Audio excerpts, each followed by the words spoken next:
the chair at the end of the table. There are rooms that tell you everything the moment you walk through the door, and there are people who know how to read them. Miss Catherine Norbury was one of the latter. She stepped into the dining room at Sutcliffe House on the evening of the 14th of October, 1821, and understood the seating arrangement before she had fully crossed the threshold. It required no great intelligence, only attention, and attention was something Miss Norbury had never been short of. The table at Sutcliffe House seated 26. Lady Sutcliffe had arranged it with the care of a woman who considered a dinner table the truest expression of the social order, which is to say, with considerable care indeed. The family and their closest connections occupied the upper end near the fire. The visiting gentry filled the middle. The Viscount of Alderton, the evening's most considerable guest, the nephew Lord Sutcliffe had not seen in 3 years, the man for whose attendance 3 additional courses had been ordered, and the second-best claret produced, sat at Lady Sutcliffe's right hand in the place of honour, and at the far end of the table, beside the cold draught from the east-facing window and the tall silver candelabrum that split the table into its 2 visible halves, was the single place laid for Miss Catherine Norbury. Now, before I go any further, you should understand something. In a household like Sutcliffe House, a respectable Edinburgh household in the autumn of 1821, the position of an archivist was neither here nor there. Not a servant, not quite. Not family, certainly. Not a guest in the ordinary sense. Miss Norbury catalogued Lord Sutcliffe's considerable manuscript collection, corresponded with the university on his behalf, and kept better records than the 3 archivists before her combined. In Lord Sutcliffe's estimation, she was invaluable. In Lady Sutcliffe's, she was a problem not yet adequately solved. The seating was tonight's solution, beside the window, below the candelabrum, next to Major General Yarrow. Miss Norbury sat down, without hesitation, without a glance toward the upper end of the table, without any of the visible calculation the room might have expected from a woman who had just understood exactly what was being communicated to her. She simply arranged her skirts and turned to the gentleman beside her. Major General Yarrow was 78, hard of hearing in his left ear since the Peninsular campaign, and wore the expression of a man who had been placed at the far end of dinner tables for the better part of a decade and had entirely reconciled himself to it. He looked up when she settled into the chair beside him with the specific surprise of someone who had not expected to be noticed at all. "Good evening, General," she said. "Beg pardon." She leaned toward his better side. "Good evening, General Yarrow." He brightened, the way a man does when his name is remembered correctly. "Good evening, young woman. They've put you down here, have they?" "They have." "Happens to me every time," he said, with the cheerful candor of the elderly. "They seat me where I can't hear the other end, and then conclude I don't want to hear anything at all. Most people don't much speak to me at these things. What would you like to talk about, General?" He looked at her as though she had said something quite extraordinary, then answered with the energy of a man given unexpected permission. "My time in Portugal, though I don't suppose. I would very much like to hear about Portugal." He began at once. At the head of the table, Lady Sutcliffe presided with the particular satisfaction of a woman who placed everyone precisely where she intended, and the unmistakable air of a woman. The Viscount of Alderton sat with the polished attention of a man who has attended many such dinners and learned to project engagement while the greater part of his mind is elsewhere. He had been elsewhere since about 7:30. Lord Alderton, 34, a man of considerable property in Northumberland and reasonable reputation in London, was not, that evening, especially interested in the conversation Lady Sutcliffe was conducting at the table's upper half. He was interested in something at the far end, though he had not yet named it to himself. He had noticed Miss Norbury when she came in, not specifically, only as the periphery registers a new arrival taking a distant seat. Then, with the slow focus of a man who has run through his conversational obligations and found attention to spare. He had traced the very deliberate architecture of Lady Sutcliffe's seating, and observed that the woman placed below the candelabrum had sat down beside old General Yarrow, without a flush, without a stiffening, without any of the careful performance of dignity the room might have expected. She had simply sat down and asked the General a question. And General Yarrow, who had not, in Lord Alderton's recollection, said more than a dozen consecutive words at any dinner table in recent memory, was talking. Lord Alderton reached for his claret and returned his attention to the conversation beside him, but he looked, once more, toward the far end of the table. The dinner proceeded as such Edinburgh dinners did. The upper table managed itself efficiently under Lady Sutcliffe's direction. The middle table sorted into its usual groupings. The Fairborns, the Macaulays, Miss Daphne Sutcliffe, arranged at the appropriate distance from the head. Miss Norbury at the far end heard perhaps 1 word in 5 from the conversations above her, which suited her well enough. She had General Yarrow, who had 3 years of peninsular observation stored up, and the carrying voice of a man accustomed to being heard over cannon fire, and she had the particular freedom of the lower table, the freedom of a person standing just outside the room's social machinery, able to observe without being observed. She watched the Viscount of Alderton. She had noticed him the moment the room noticed him. There was no avoiding that, since a room arranged around a person of consequence arranges itself unmistakably, but she noticed him differently. Isbemo, with the attention of someone trying to understand what was actually happening, rather than what merely appeared to be. What appeared to be happening was a man of rank attending a family dinner, with the gracious attentiveness of a guest honoring an obligation. What was actually happening, she thought, was a considerable intelligence, sitting very quietly at the center of a room performing at him, rather than with him, most of his real attention directed at something Lady Sutcliffe had not arranged for. She did not know where that attention was. She only knew it was not at the head of the table. She looked away. General Yarrow had reached the crossing of the Douro, which was apparently a matter of some complexity, and she brought her attention back to it. It was during the 3rd remove that Mrs. Fairborn made her remark. Mrs. Fairborn occupied the table's upper third, which placed her in the zone of consequence. She was a woman who treated information as currency, and had spent the better part of the evening minting it. She delivered her remark with the ease of someone presenting a simple fact. That she had heard something rather interesting about Miss Daphne Sutcliffe, that she had been reliably informed. She was always reliably informed that Miss Sutcliffe had been seen a fortnight past on Princes Street, in the company of a young Mr. Harcastle. Not the respectable Mr. Harcastle from the Advocate's Library, she clarified, with the precision of a woman who understands that the difference is everything. The other one, the younger brother. The one asked to leave his regiment under circumstances not discussed in polite company. The table went quiet.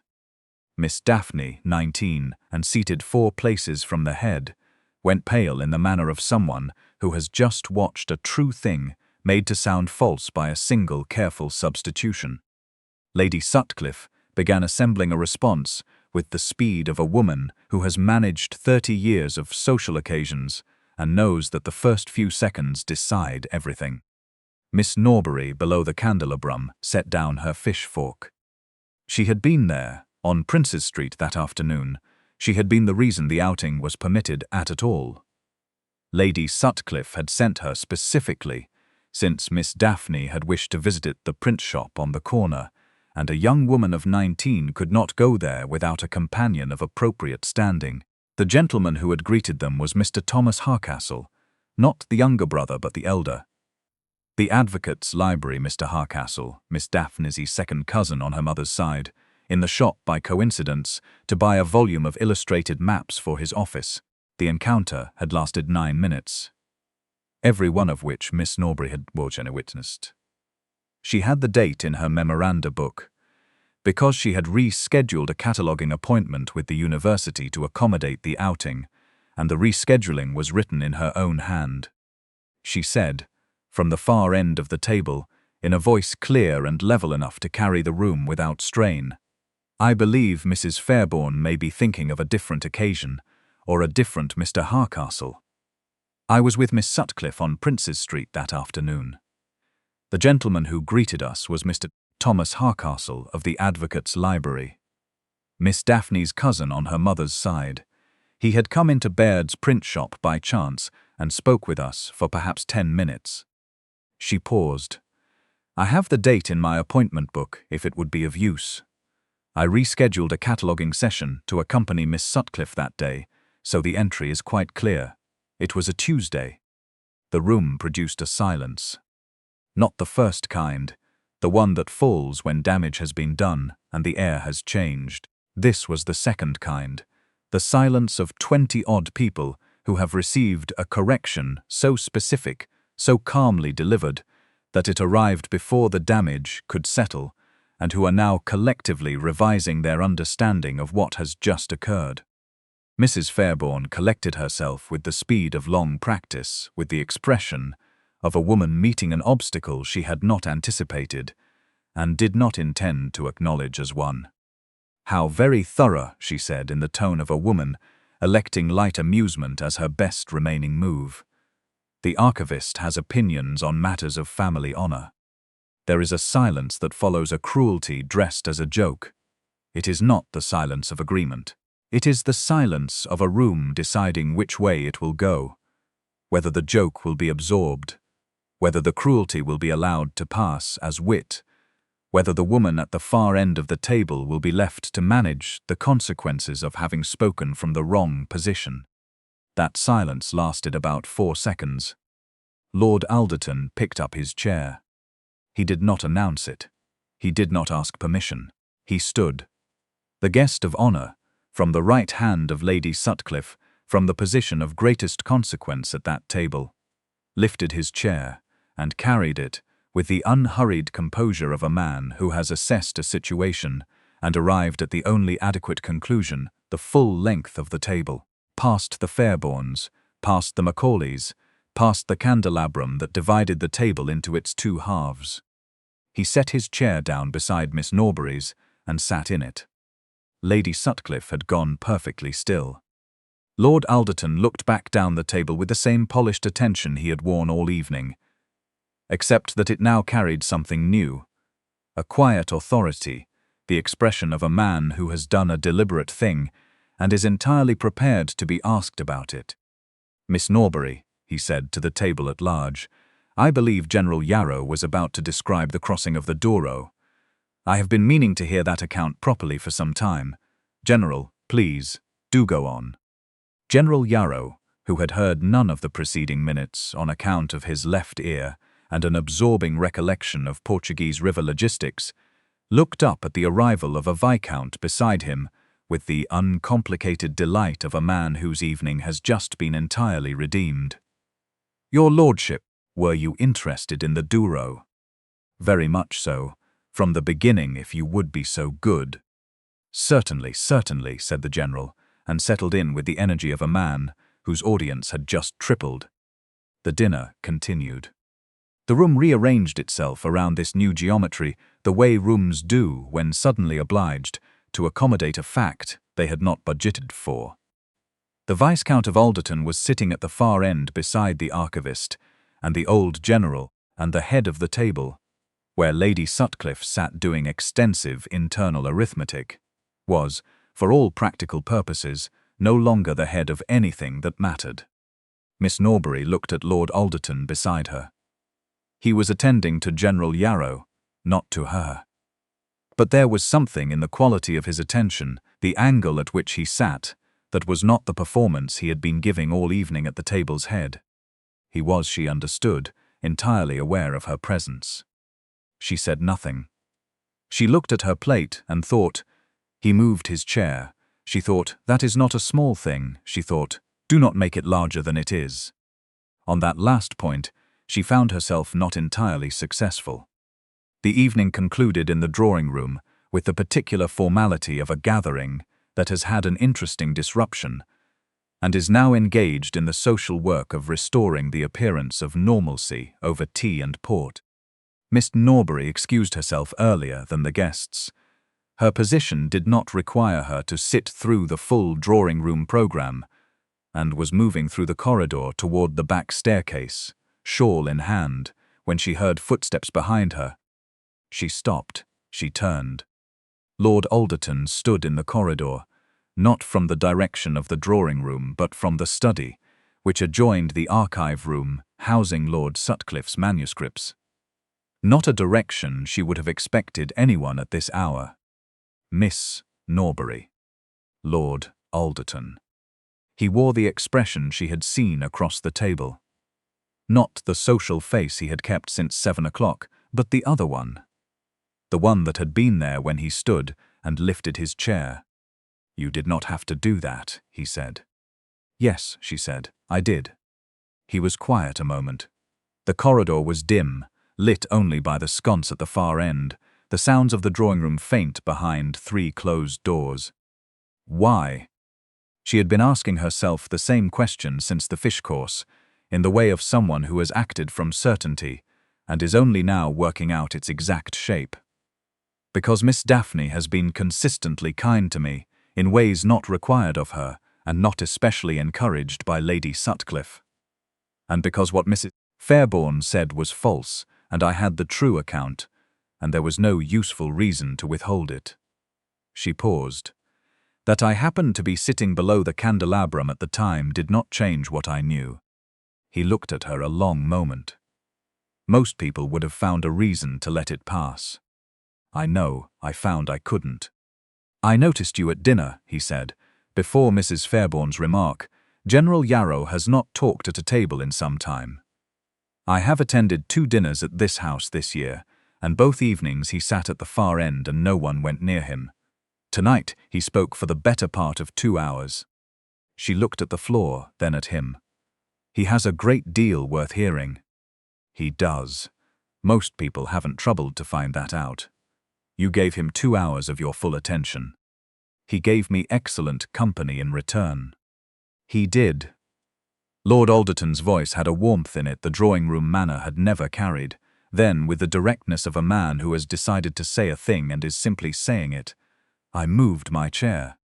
"Yes," she said, "you did. Lady Sutcliffe will." "I am aware of what Lady Sutcliffe will do," he said, with a matter-of-factness she found, against her own better judgment, entirely reassuring. "Why did you move it?" He was quiet the length of a breath. "Because Mrs. Fairbairn said what she said, and you said what you said, and the only adequate response to those 2 things in sequence was not to remain at the head of the table, and the unmistakable air of a woman. And because you had been placed below the brum for 2 hours by a woman who did it on purpose, and I had been sitting at the other end of the room watching it happen for longer than I should have." She looked at him. "I would like to call tomorrow," he said, "if you are willing." She knew what this meant, what a call from a viscount signified for a woman in her position, and precisely in which direction Lady Sutcliffe's displeasure would fall, and that it would not be on him. "I am an archivist," she said. "I hold a working position in this house. Lady Sutcliffe placed me below the candelabrum tonight for a reason. A call from you will not complicate matters for you. It will complicate them for me specifically. I know, she won't be pleased." "No, she won't." He looked at her with the direct full attention of a man who has made a calculation and is clear-eyed about every variable in it. "I am not calling on Lady Sutcliffe." She thought about the candelabrum and the cold draught from the east window, about 2 hours of the Peninsular campaign, about a fish fork set down, and a chair carried the length of a table in front of 23 people. She thought about the specific quality of a man who says a thing once and means it entirely. 10 o'clock, she said. "I have a university appointment at noon." 10 o'clock. She went up the back staircase. He went toward the front hall. Behind 3 closed doors, the drawing-room continued its social restoration of the evening's norms, and neither of them was inside it, which was, perhaps, the evening's most significant fact. He called at 10 o'clock.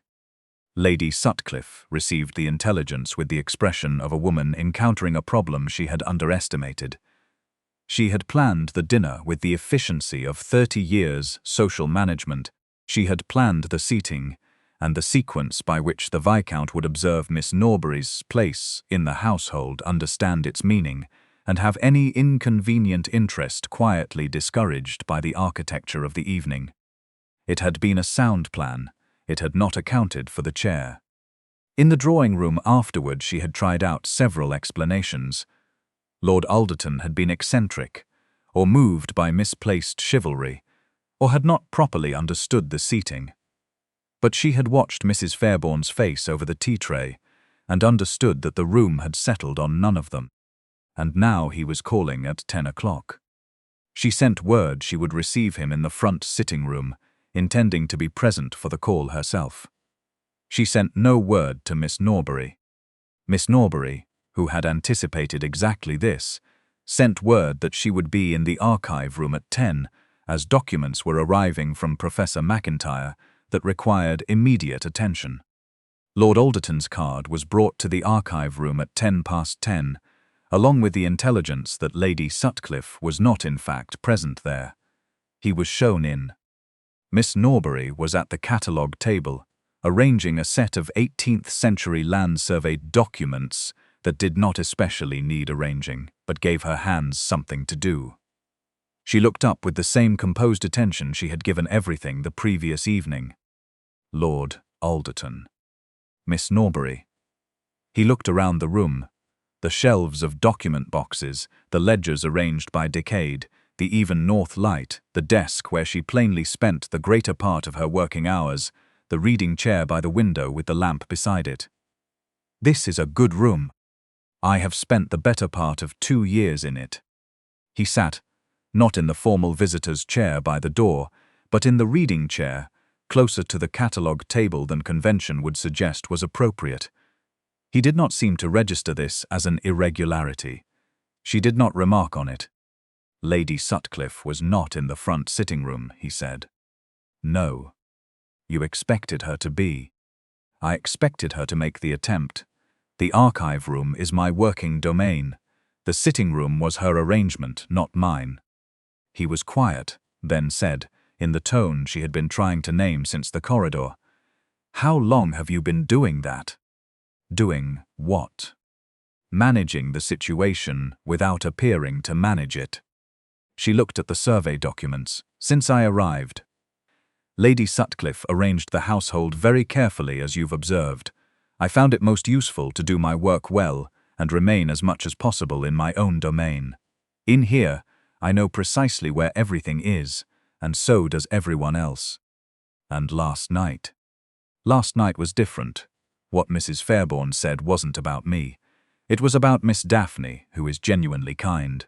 She came to this room in my first week here and asked to look at some of the old county maps and sat in that very chair. She indicated the one he occupied, for 2 hours asking questions about surveying methods, and has been back a dozen times since. Not because Lady Sutcliffe suggested it, because she was curious. She looked at him. I was not prepared to let a curious, kind young woman's reputation be damaged by a false account, simply because the correct one required me to speak from the wrong end of the table. The wrong end of the table, he repeated, as though setting the phrase somewhere he intended to return to. I was put there with a purpose. I know what it was. I don't believe it achieved the intended effect, but I understand why it was tried. What was the intended effect? She considered whether to be entirely honest, and decided she had not come this far by managing her honesty more than strictly necessary. To remind you what I am in this household. He went very still. What you are in this household, he said carefully, does not determine what I think of you. No, but it determines what Lady Sutcliffe believes you think of me, which is, operationally speaking, the more significant variable in her calculation. He looked at her a long moment with the expression she had first seen across the table, A man encountering something he had not arranged for, and finding it, against all expectation, the most interesting development in some time. "Your father," he said, "your education seems considerably beyond what the position would typically require. I noticed it last night, the way you spoke, your references." "My father was a minister," she said after a moment. "He came from Scotland to Halifax when I was 2. He believed there was no good reason a daughter should be less well-read than a son, and he kept a considerable library for a man of his means. He died 5 years ago. He had hoped I would marry well and keep a household of my own. He died before that could be arranged, and I arranged myself instead." She said it without self-pity, simply the account. "The position is not what he imagined for me, but it has given me a room with good north light, General Yarrow's campaign stories, and last night, a rather more interesting dinner than I had anticipated." He looked at her with a warmth she had, since the corridor, been trying to keep within appropriate limits. "It was," he said, "the most interesting dinner I have attended in some considerable time." They talked for 40 minutes. About the survey documents, her father's library in Halifax, the Peninsular Campaign, on which she had formed several informed opinions over 6 months of cataloguing Lord Sutcliffe's military correspondence, about the archive's recent acquisition of a set of 17th-century Berg records the university had sought for 20 years, which she had negotiated on Lord Sutcliffe's behalf, and about which the university had been, in her considered assessment, rather ungracious, about General Yarrow, whom Lord Alderton had visited twice at his lodgings on Queen Street, and whom Miss Norbury could now, courtesy of the previous evening, describe in the Douro Valley in the autumn of 1812 in some detail. At 5 minutes to noon he rose to go and paused at the door. "I will call again," he said, "if you are willing. Lady Sutcliffe." "I am aware. I find myself less concerned with Lady Sutcliffe's management of the situation than I was at the start of last evening." "I find myself," she said after a moment, "in a similar position." "Thursday," he said. "Thursday." He went.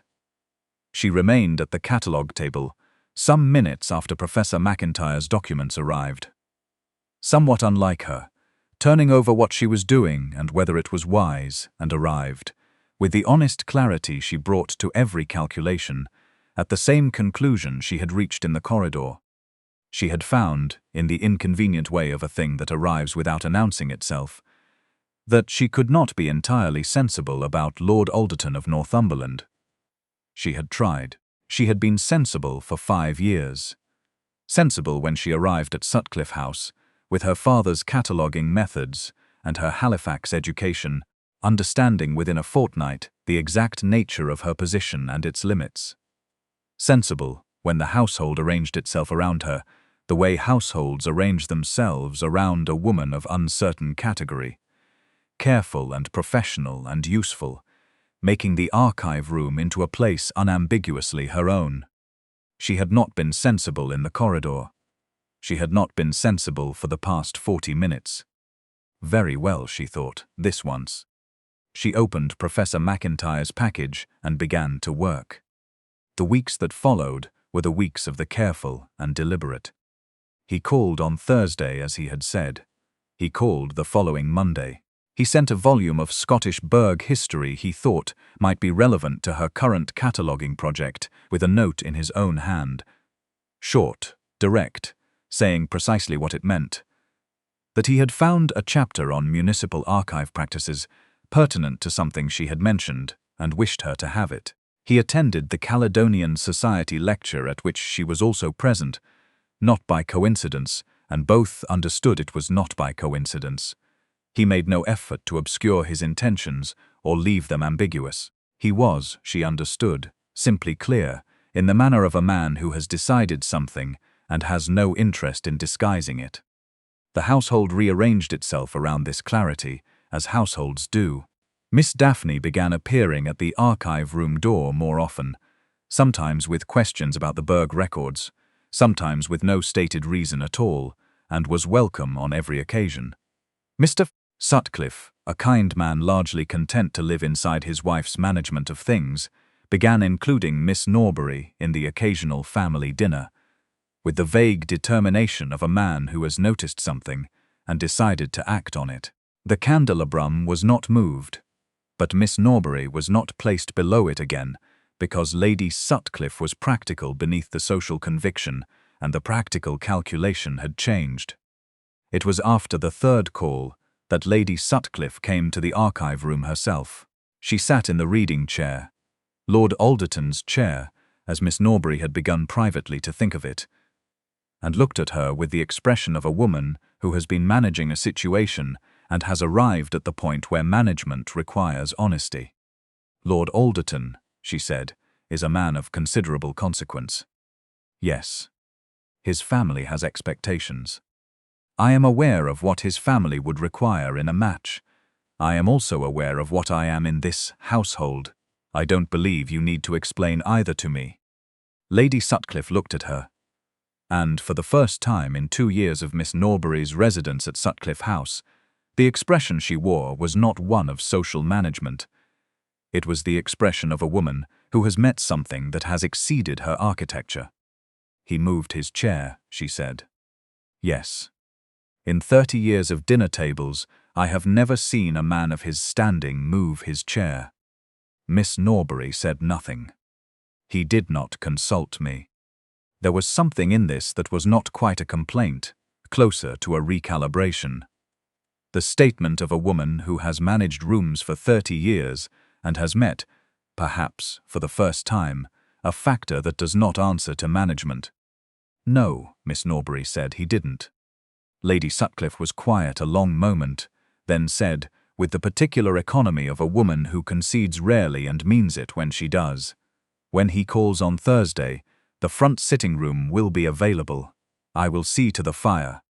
It was not an apology. Lady Sutcliffe was not a woman who produced apologies, but it was offered with the weight of something that had cost her. "Thank you," Miss Norbury said. He came on a Tuesday in December, not a Thursday, which meant it was not a social call but something else. He was shown into the front sitting room, where Lady Sutcliffe received him. They spoke for 20 minutes. A thorough conversation, Miss Norbury was told afterward, not without resistance, not without the careful objection. 30 years of social conviction obliged Lady Sutcliffe to raise, but ending, as conversations with Lord Alderton tended to end, at the conclusion he had intended from the start. Then he was shown to the archive room. She was at the catalogue table. She had known he was coming, not because anyone had told her, but because she had been paying attention for 6 weeks and understood by now the particular shape of how he moved toward a decision. He came in, sat in the reading chair and said, "I would like to ask you something directly, if I may." She set down her pencil and looked at him. "Your father is gone. You have no family in Edinburgh. I have written to your mother in Halifax. I hope you will forgive the presumption.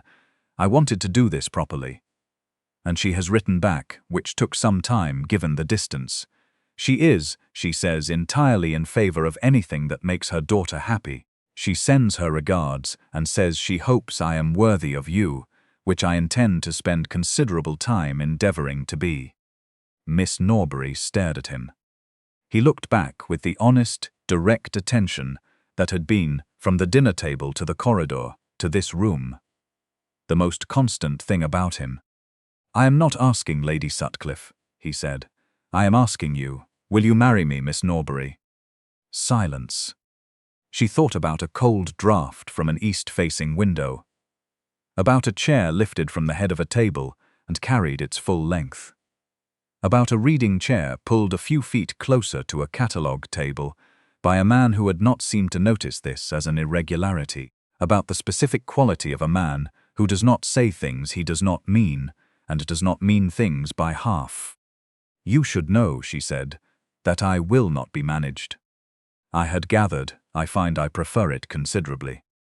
And I will have opinions about your estate and your household and your correspondence and anything else I believe I have something useful to say about. I have been quiet in this house because my position required it.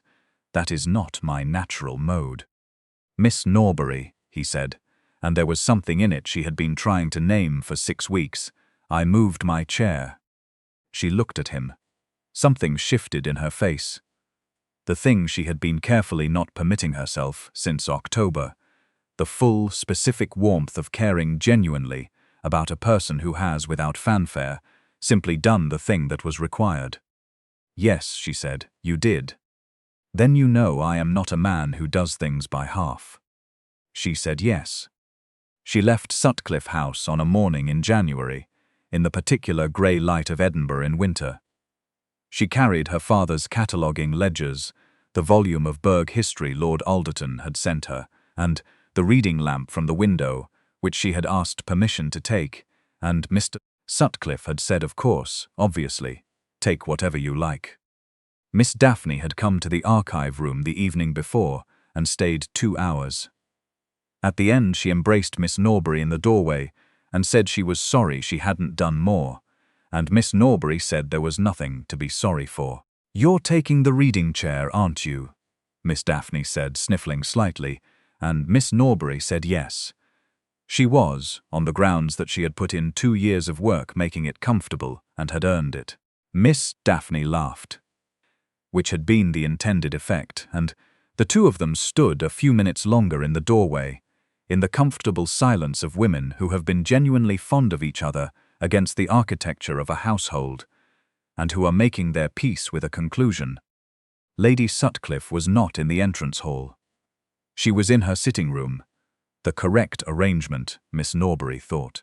The one concession Lady Sutcliffe could still offer was to let the morning proceed without interference, and Miss Norbury respected it because she had always respected things managed correctly, even when they came late. Lord Alderton was at the front of the house with the carriage. He had come himself, not sent it, which required no elaboration.